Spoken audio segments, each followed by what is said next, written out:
butcher. That's right, bye. Okay, bye. Y'all can go home now. Just kidding. Okay, just kidding. Hi, ran on board. So, my name is Tension. I'm the pretty girl. I'm the prettiest one. And obviously, you gotta keep me away from your fucking refrigerator because I'm gonna obviously eat everything. My name is Vanessa. I'm trying to meet you. First, I want to thank y'all. Thank you so much, judges. Thank you, everybody, for coming out here. Thank you for giving us this challenge and this platform to talk about these are really important issues that people need to know about. It's all about protesting and activism that's been happening in our community for a very long time. Obviously, Mary Jane needs to know, but bitch, you know. You already know. Alright, so let's get this shit up because I'm fucking starving right now. Are you starving? Great. Because the first thing that we're doing is we're going, picture this. We're in LA, 1959. We're going to Cooper's Donuts. Now, Cooper's Donuts was a popular place for LGBT people to come and to just kind of socialize and mingle, get to know each other, talk, hang out. It was a little local coffee shop. But it was often a place that was targeted just by police and everything. So could we actually get 2 volunteers to come up really quick? I promise it'll be, oh, I see hands. I see hands. Let's get, come on. Wait, we need one more hand. I need one more person. One more. Oh, there she is. Hi, how are you? Amazing. Okay, tell me what's your name? Kara, that's beautiful. What's your name? Lori. Okay. Sorry, I was like, this is so cute. I'm sorry, like I got really distracted. Okay, so we're gonna have a nice tea. We're gonna dance around and stuff like that. Be like really nice and everything. Kara, could you tell me your favorite drink from Starbucks? Peppermint mocha latte situation. Yeah. You're a sweet bitch, I love that. Yeah. Okay, and what's your favorite donut? I like jelly filled. Jelly. Oh yeah! Yeah. What kind of jelly? The raspberry kind. I'm friends with her. Bye guys. She's mine. Okay, we love raspberry cherry filled and we love the peppermint mocha. Now, we're all here having a great time, but then, do you hear that? I don't hear shit. Do you hear something? I hear, oh,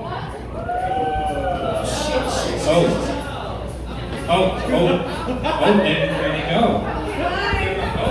Don't be safe. Well, I don't really know why they came. I don't know what exactly that they were doing, but. Well, honestly, during the Cooper donut shop, there was a lot of policemen that would just come randomly.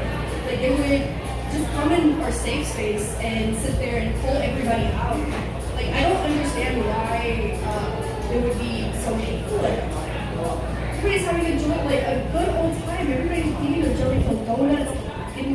Honestly, I would eat diabetes, but yeah. So the Cooper Donut riots were basically, that would happen frequently. People would come in, and there was one time in May of 1959 where police came in and everybody had it. They were tired of it. They didn't want to hear it. They didn't want to see it anymore. So everybody started to throw donuts, throw coffee. They were throwing plates, silverware, everything. They were standing up for what they knew was wrong. And it eventually pushed the police back. They had to come back with more force, and it started a riot that closed down Main Street, which was known as the gay ghetto in LA, for a whole day. And it was a big, big moment. It's one of the first known moments of really fighting back against the police. Speaking of riots and fighting back against the police, 10 years later, the Stonewall riots happened. We're moving to New York City, bitch. The green. Yes, bitch.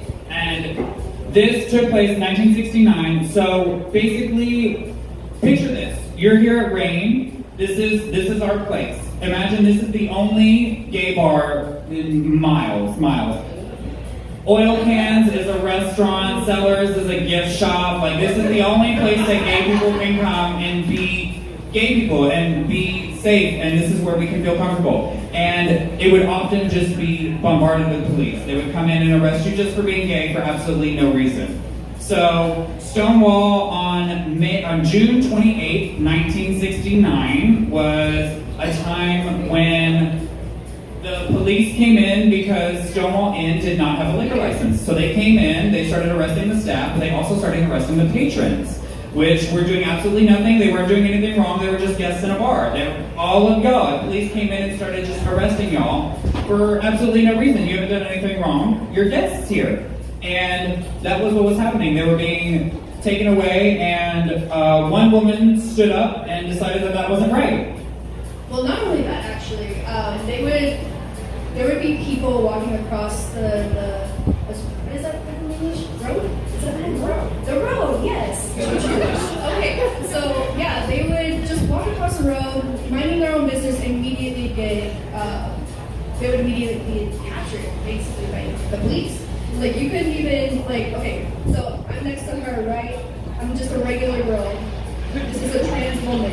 I would get detained because I would be with her. And I would, say that I wouldn't even know her, just keep walking past. I would get detained. Which, how does that make you feel? I know, Mary Jane's is I don't know about that one. So, a trans woman by the name of Marsha P. Johnson, who yes, please make some noise. Not enough people know about her. So she threw the first brick to basically say fuck you to the police. And it was what started a 5-day riot, which ended on July 1st, I believe. Good? Good. And it went for 5 days, and that was one of the biggest, I think one of the most known events that happened for people standing up. Well, one, a trans woman standing up for what is not being dealt with correctly in our community. Okay. All right, everybody in the front row, y'all are in the splash zone because we're about to go into the ferry, right? We're getting on a ferry. We're going to Fire Island, bitch. So the cup is ready to get to Fire Island. Okay, so picture this. In 1976, a man by the name of Terry Warren. Terry, where are you?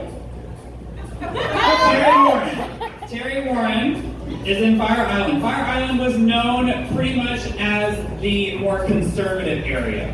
And Terry Warren was trying to come into a restaurant, a local restaurant in Fire Island. Please.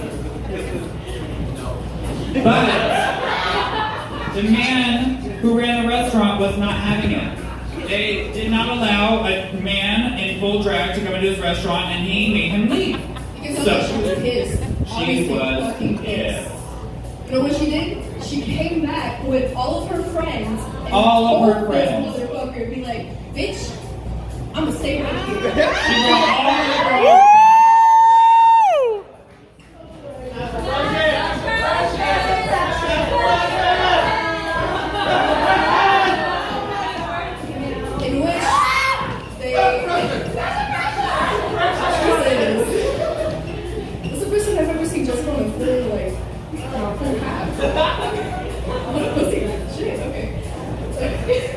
So this was the moment that is now becoming a yearly tradition. Every July 4th, there is a ferry that goes from Cherry Grove to Fire Island. Bitch and it's kind of a celebration of this moment. It was the first time, and now Fire Island is known much more, not so much as a conservative place, but a much more accepting place. And they come every 4th of July, they come in full drag. A queen, her name's Pansy. She was actually on the ferry, came back with Terry Warren when his very first protest happened, and she comes back to this day and brings all the queens, brings everybody up, has everybody get off.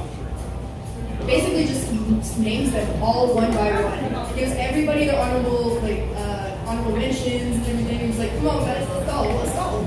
But yeah, that's pretty much all we got. I mean, so these are probably three of the biggest, I'd say three, in this time period, three of the biggest, most important events that happened. They set us up for what we have now. Like, if these hadn't happened, we wouldn't be able to do this. I wouldn't be here, she wouldn't be here. There's a good chance none of y'all would be here. There's a lot of us that probably wouldn't be, alive. This club would be here, that's for sure. This club wouldn't be here, that we wouldn't have the ability to do a lot of the things that we can.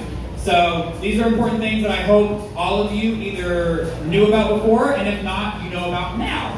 Yeah, and also you can learn more about activism and everything too that's going on right now with the drag queens. Like say Grandma Stephen right there.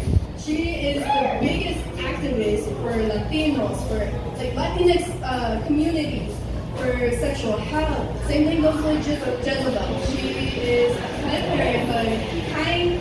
I know I had an accent. I'm sorry. There are many activists in the city too. Stable Cities, Kelly Klein, everybody you can talk to. You can get all the information that you need, and they're here to help you. And they do the most work for this community, and they deserve all the recognition that they can.